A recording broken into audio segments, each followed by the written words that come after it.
Assalamualaikum warahmatullahi wabarakatuh.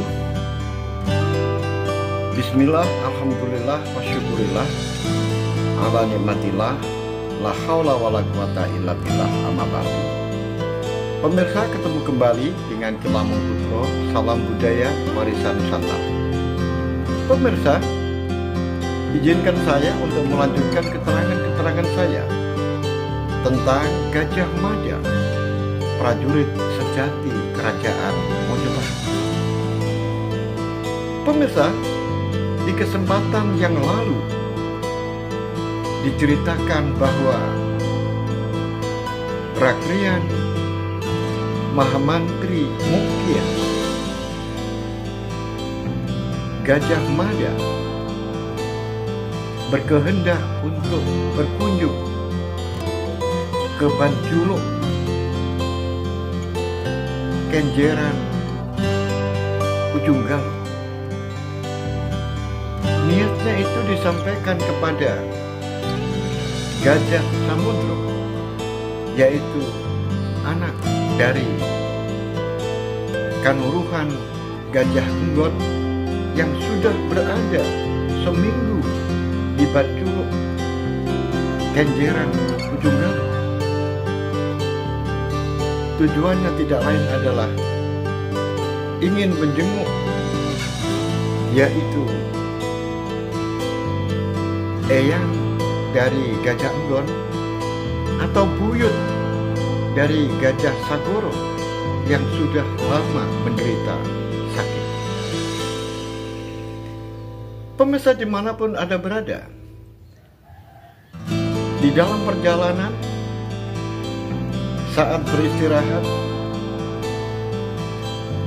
ada angin puting beliung kemudian bertanya kepada Gajah Sagoro, apakah puting-puting beliung seperti ini itu sering terjadi di daerah sini? Tetapi jawaban dari Gajah Sagoro membuat Gagak Bongol menjadi tertawa. Karena apa hubungan antara sakitnya Kiai Pawagal dengan sering terjadinya puting beliung?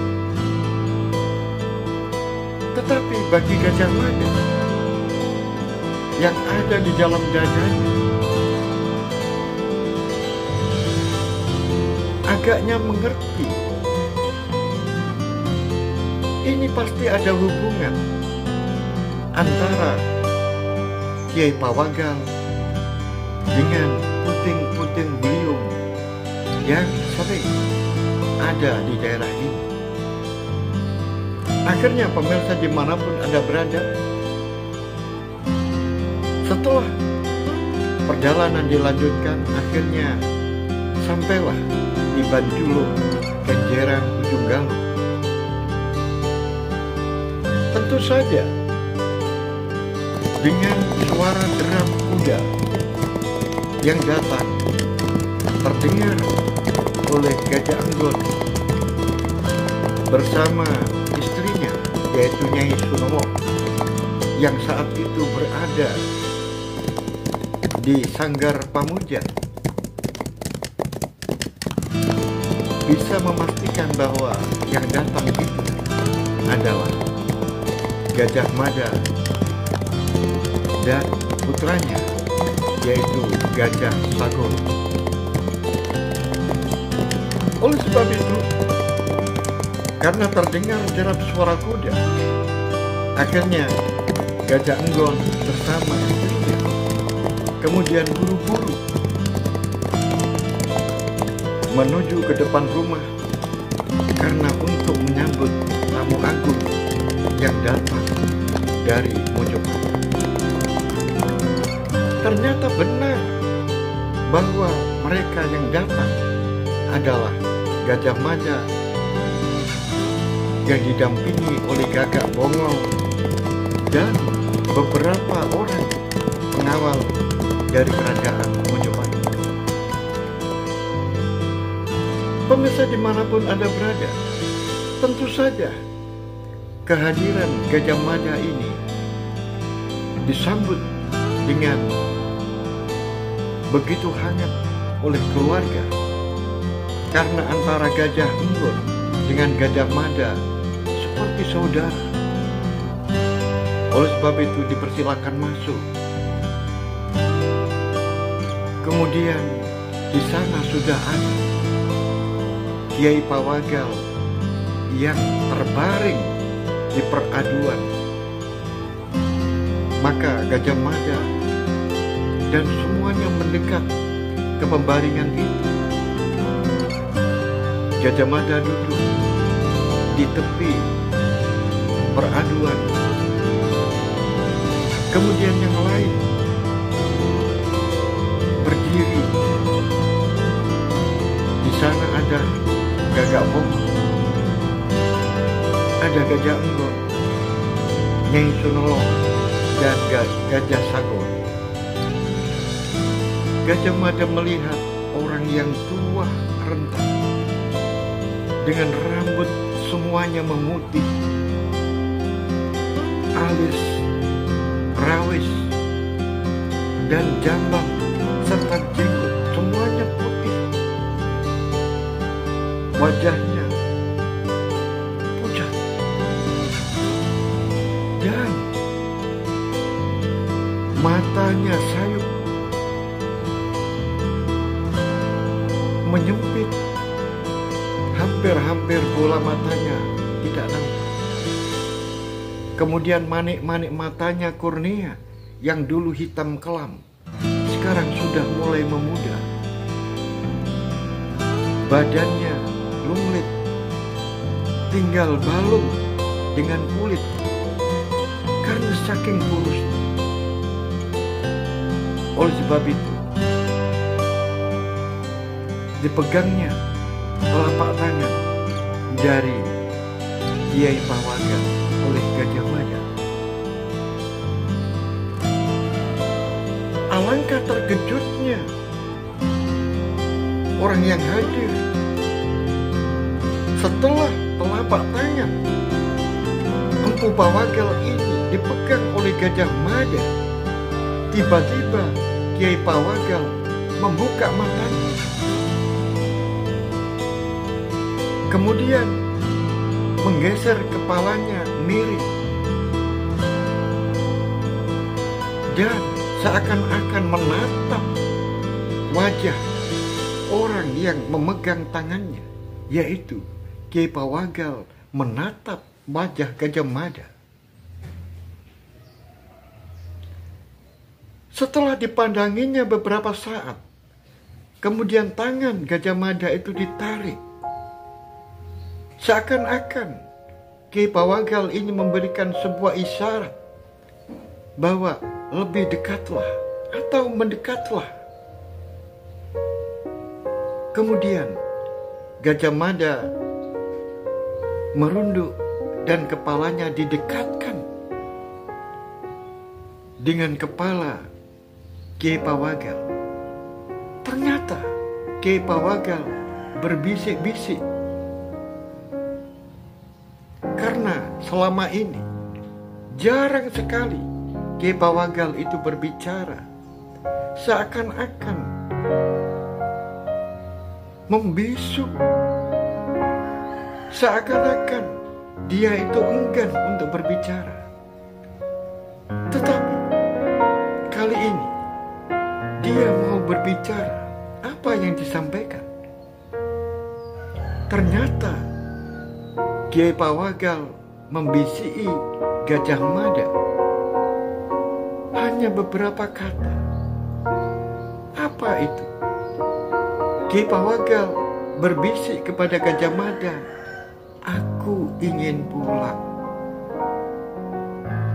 Sehingga orang-orang yang ada di tempat itu menjadi saling bertatap muka dan tersenyum, karena dianggapnya bahwa apa yang disampaikan oleh Kiai Pawagal itu adalah ucapan orang-orang pikun. Karena semua yang hadir tahu bahwa Ki Pawagal itu berada di rumahnya sendiri.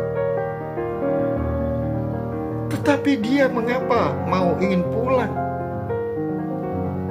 Tetapi Gajah Mada langsung menyampaikan, "Baiklah Kiai, Kiai nanti akan pulang. Aku datang untuk menjengukmu. Aku berharap agar Kiai sepuh kembali seperti sedia kala." Kata-kata yang disampaikan oleh Gajah Mada itu membuat Ki Pawagal kemudian tolehannya ke arah Gajah Mada itu kemudian kembali, wajahnya lurus ke atas, kemudian kepalanya sambil menggeleng-gelengkan di atas bantal yang dipakainya. Seakan-akan dia tidak mau sembuh. Hanya satu keinginannya, yaitu ingin pulang. Melihat hal itu, akhirnya Gajah Mada melepaskan genggaman tangan dari Empu Pawagal, kemudian mengatakan kepada Gajah Enggon, "Wahai adikku Gajah Enggon, aku ingin berbicara berdua saja." "Baik Kakang."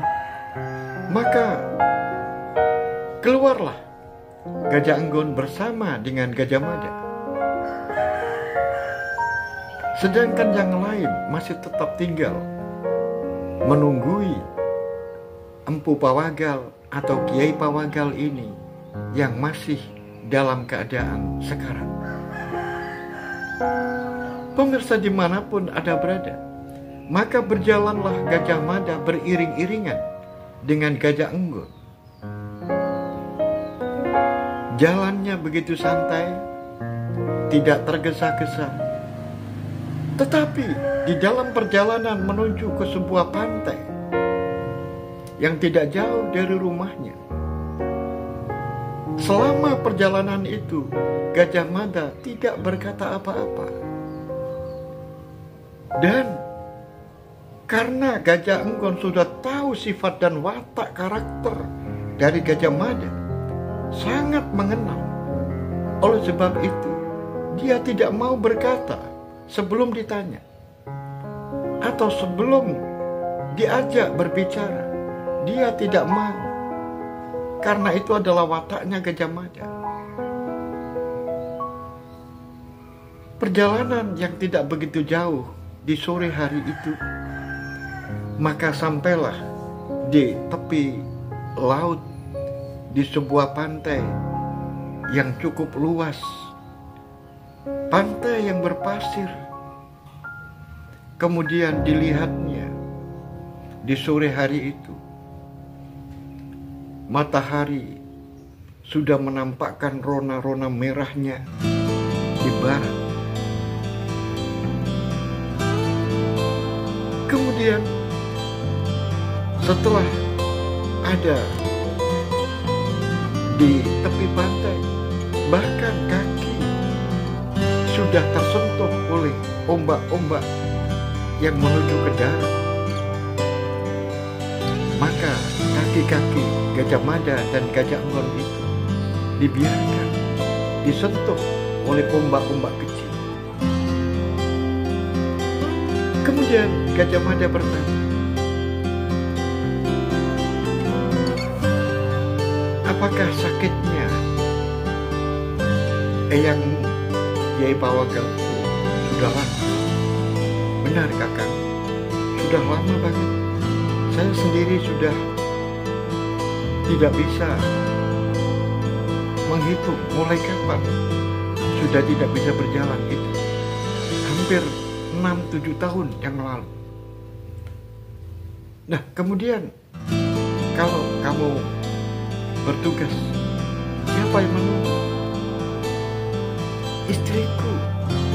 "Loh, jadi selama ini Sunelok ada di Banjulu saat kamu di Mojopahit. Benar, kakak. Oleh sebab itu, kadang-kadang aku seminggu pulang, kemudian kembali cepat.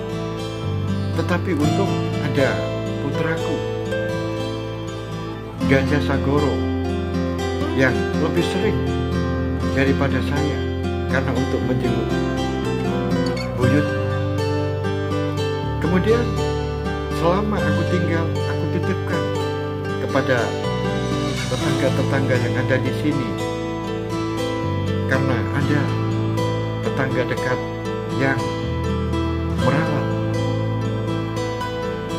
yang pawagal, sehingga aku tidak khawatir lagi, kakak. Oh, begitu ya. Aku sendiri kadang-kadang teringat oleh Bunda Ratu Gayatri. Aku terus terang saja merasa kehilangan. Sudah hampir 7 tahun ini Bunda Gayatri sudah suwargi kembali ke alam sana. Aku pernah mendapatkan sebuah cerita dari beliau. Bahkan kamu juga pernah ditanya tentang eyangmu, Mpu Pawagal, yang umurnya begitu panjang. Demikian juga Bunda Gayatri juga umurnya panjang. Saat itu aku ingat bahwa apa yang disampaikan oleh Bunda Ratu Gayatri, bahwa seseorang itu apabila mempelajari ilmu-ilmu kadigdaya, ilmu-ilmu kesaktian, maka di saat-saat tuanya, maka minta badan baru untuk mewadahi ilmu kadigdayan itu. Selama belum mendapatkan tubuh baru, maka dia tidak mau meninggalkan jasad yang ditempati itu. Apakah kamu ingat kata-kata Bunda Gayatri seperti itu? Iya, aku sangat ingat. Dan aku hampir bisa memastikan bahwa eyang saya ini sebenarnya adalah sudah ingin pulang, seperti yang disampaikan tadi. Bagi orang-orang yang tidak mengerti, maka disangkanya ingin pulang itu adalah kata-kata orang tua yang pikun. Bukan. Benar. Pulang maksudnya adalah ingin mati. Tetapi tidak bisa, karena belum ada wadah baru yang mau menampung ilmu yang dimiliki.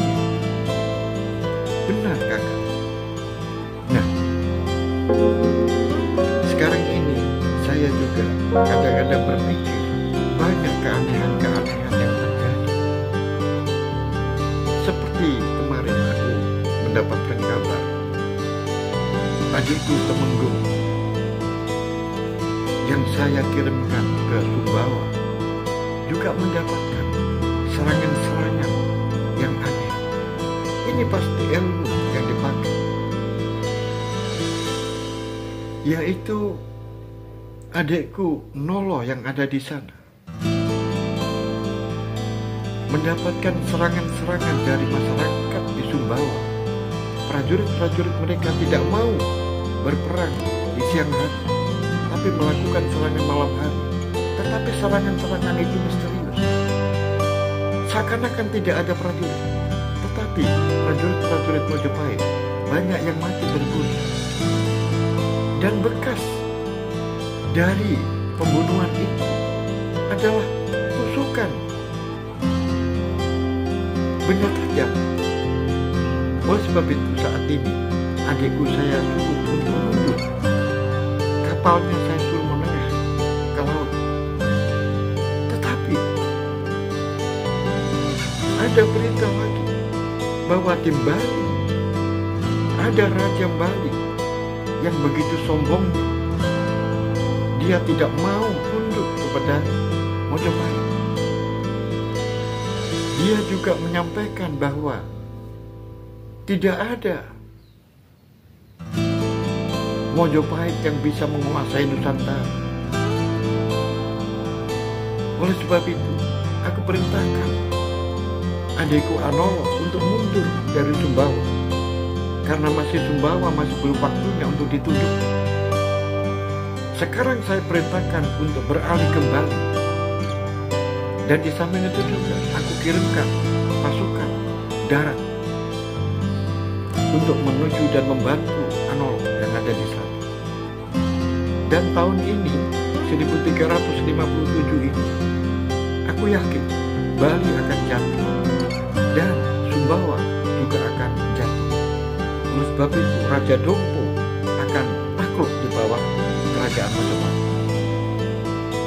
Iya kakak, memang masyarakat sudah mengakui kakak, apa yang disampaikan kakak itu sumpah palapa yang kakak gaungkan ini, semuanya masyarakat yang menilai.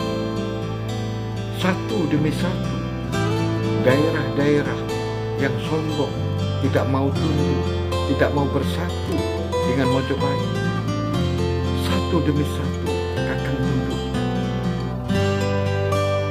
Benar. Nah, oleh sebab itu, adekku Gajah Mada, kadang-kadang kakak juga berpikir, apakah apabila kita menemukan kejanggalan-kejanggalan seperti yang di Sumbawa, ada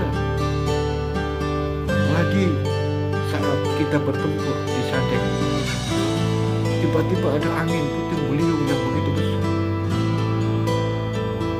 itu tidak mungkin, itu pasti ada yang menciptakan, dan itu mungkin adalah ilmu. Loh, kakak kok berbicara sampai di situ? Benar. Dan aku menghubungkan antara Kiai Pawagal dengan Wirotawirogati. Usianya hampir sama. Kemudian Wirotawirogati juga bisa mendatangkan puting beliung. Aku juga khawatir kalau kakekmu Pawagal ini, Kiai Pawagal atau Empu Pawagal ini satu seperguruan dengan Wirotawirogati, karena dulu sama-sama pernah mengabdi di Singosari dan sama-sama mengabdi di awal-awal kerajaan Mojopahit. Aku masih ingat cerita-cerita zaman dahulu bahwa ilmu ini adalah ilmu Riwung Samudra, ilmu yang bisa mendatangkan yaitu puting beliung untuk menghancurkan musuh. Ilmu ini berasal dari Banyuwangi. Entah siapa yang menciptakan. Oleh sebab itu aku curiga, karena aku datang saat beristirahat dengan Gajah Sagor. Ternyata saat aku makan bersama-sama dengan rombongan Majapahit, tiba-tiba datang yang namanya puting beliung walaupun tidak besar.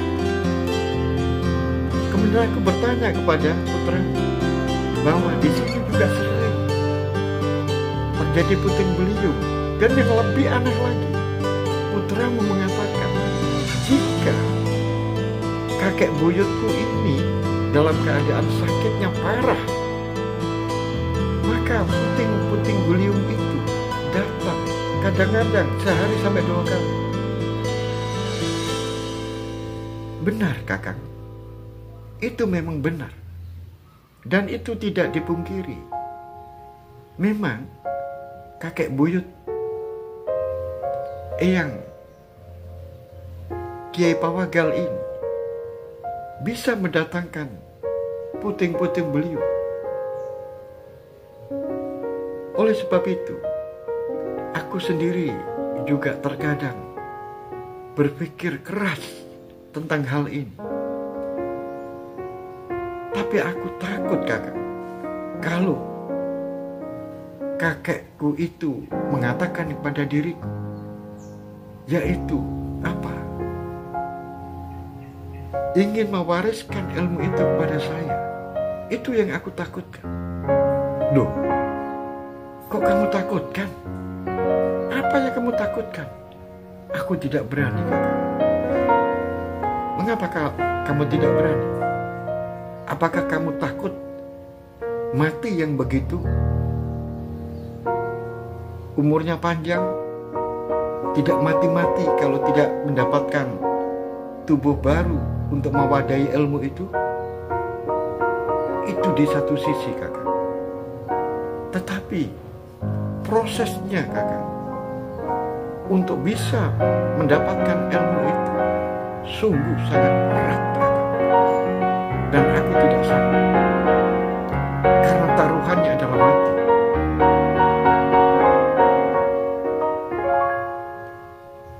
Bagaimana kalau saya tawarkan kepada kakak? Loh, kamu menawarkan pada saya? Benar, kakak. Karena mungkin ilmu ini tidak ada yang berani memegang. Kalau kakak mungkin berani mewadahi ilmu itu.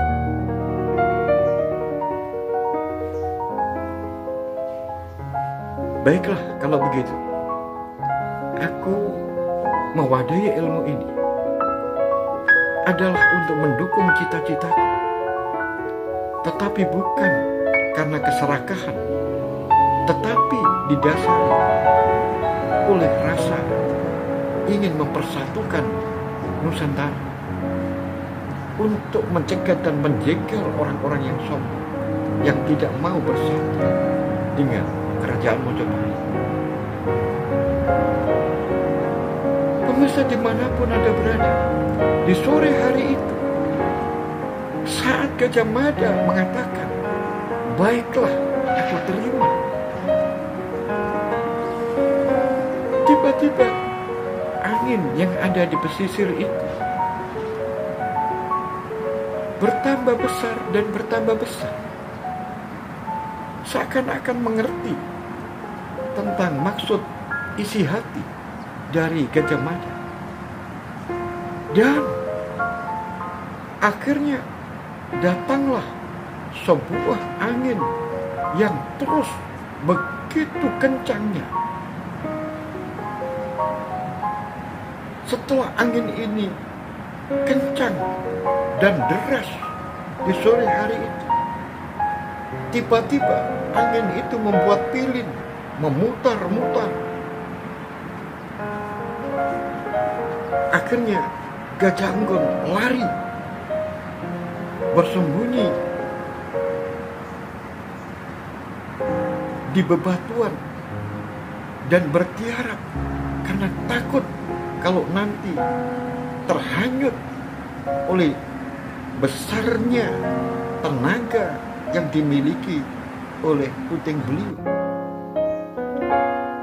Tetapi Gajah Mada berpikir, apakah kesanggupan saya ini, kesanggupan saya untuk mewadahi ilmu ini sudah disambut oleh Mpu Pawagal? Rupa-rupanya iya. Oleh sebab itu, aku ingin mencoba bertahan dari gempuran pusaran angin puting beliung. Oleh sebab itu, pemirsa dimanapun Anda berada, angin yang begitu memutar-mutar, menerjang apa saja yang ada di pantai itu, sehingga pasir, kerikil, dan kayu-kayu semuanya ikut terbang. Dan karena Gajah Mada sudah bertekad untuk melawan menghadapi puting beliung itu. Maka dengan kuda-kuda yang sudah dikuatkan, maka gempuran puting beliung, terjangan pasir yang begitu dahsyat, kerikil-kerikil campur dengan batu-batu dan sampah serta potongan-potongan kayu itu menghempas tubuh Gajah Mada. Gajah Mada masih terus bertahan karena Gajah Mada berpikir ini masih belum inti, karena inti ekornya masih belum mengenai diri. Oleh sebab itu Gajah Mada terus menguatkan diri, bahkan sudah begitu kencang angin yang sudah memilih-milih tubuh dan Gajah Mada, tetapi Gajah Mada menancapkan kakinya di pasir supaya tidak roboh, dan terus dia bertahan sehingga gelung-gelung lepas, rambutnya terurai, dan tubuhnya berguncang-guncang karena diterjang begitu banyak pasir kerikil, dan rasa kepalanya seperti pecah karena begitu kencangnya angin yang menerjang. Balon-balonnya seakan-akan remuk, dipiling-piling oleh angin puting beliung. Tetapi setelah ekor dari puting beliung ini menerjang tubuhnya Gajah Mada, maka Gajah Mada terpelanting ke atas, kemudian terbuat sampai oleh sebab itu, melihat Gajah Mada terpelanting sampai ke laut, maka Gajah Enggon langsung lari dan langsung berenang untuk menolong Gajah Mada. Ternyata benar, Gajah Mada pingsan dalam keadaan terbuang di laut, sehingga tubuhnya tenggelam, timbul tenggelam. Untungnya Gajah Enggon cepat menolong dan kemudian menyeretnya sampai ke tepi. Pemirsa, setelah itu angin sudah hilang tanpa bekas, dan tentu saja Gajah Mada yang masih dalam keadaan pingsan itu kemudian disandarkan pada perahu yang ada di tepi itu.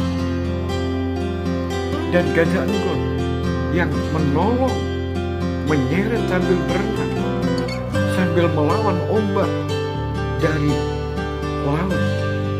Tentu saja dia pun capek, ikut merebahkan diri di pasir yang ada di pantai. Keduanya dalam keadaan lunglai.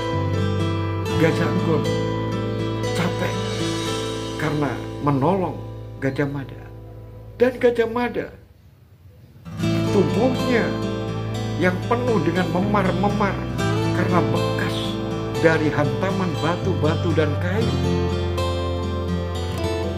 masih belum sadar, masih pingsan.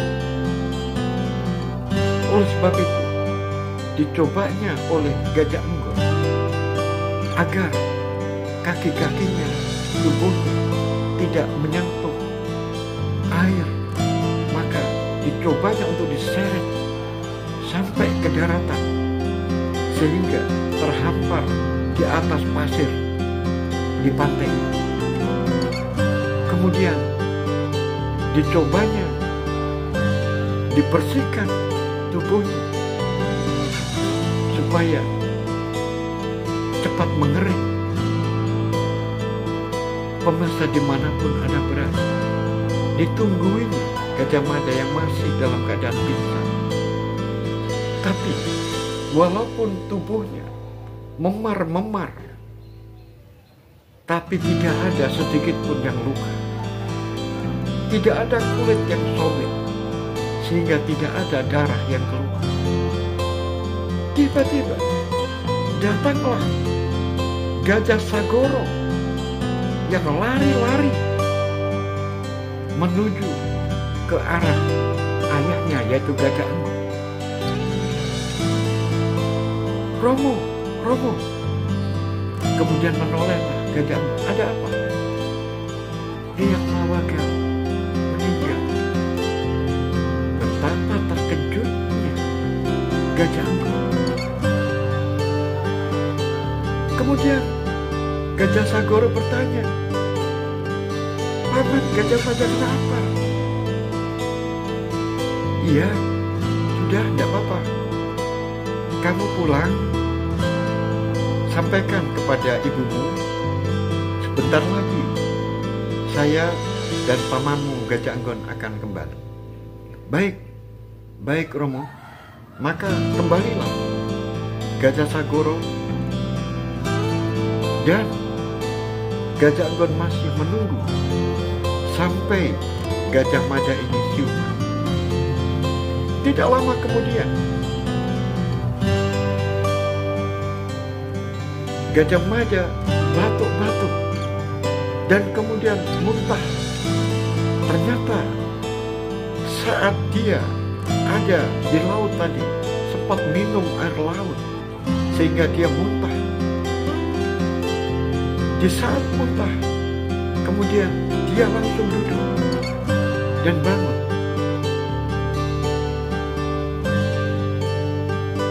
"Aku ada di mana?" "Hai Kakang, Kakang sudah bangun?" "Iya, aku ada di mana?" "Kakang masih di pantai. Itu ikuti orang yang larinya ke sana." Gajah Enggon menjadi bingung. Apa yang disampaikan oleh Gajah Mada ini dalam kesadaran penuh atau dalam ilusi?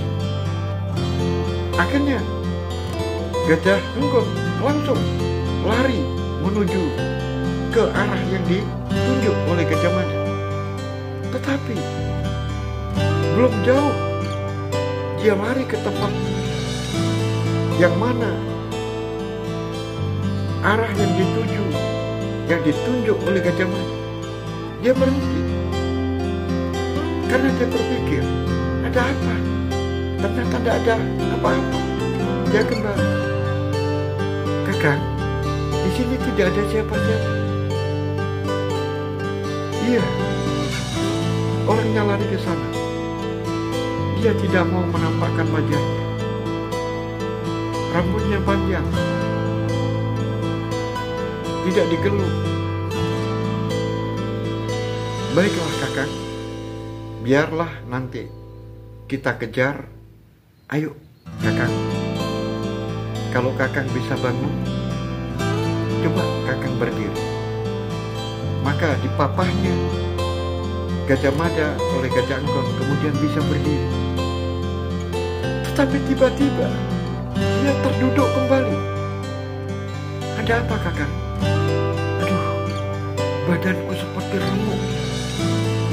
Tulang-tulangku seakan-akan hancur. Aku masih belum bisa untuk berdiri tegak. Aku duduk dulu." "Baiklah, baiklah." Maka dibersihkan kaki-kaki yang penuh dengan pasir oleh Gajah Enggon. Sesaat kemudian dicoba kembali. "Bagaimana Kakang? Ayo kita coba berdiri lagi." Maka dipapahnya kembali Gajah Mada dan akhirnya berdiri. Kemudian Gajah Enggon tidak mau pas, masih terus dipegang supaya tidak terduduk kembali. Ternyata berhasil. Gajah Mada akhirnya berdiri dan mencoba untuk menggerak-gerakkan kakinya. Apa yang dirasakan Kakak? Ya, sudah mulai agak enakan. Bagaimana kakinya? Bisa dilangkahkan? Ya, aku coba. Maka dicobanya dan akhirnya Gajah Mada sudah kembali normal, bisa berjalan. Nah, saat-saat Gajah Mada sudah normal, maka Gajah Anggor menyampaikan berita duka.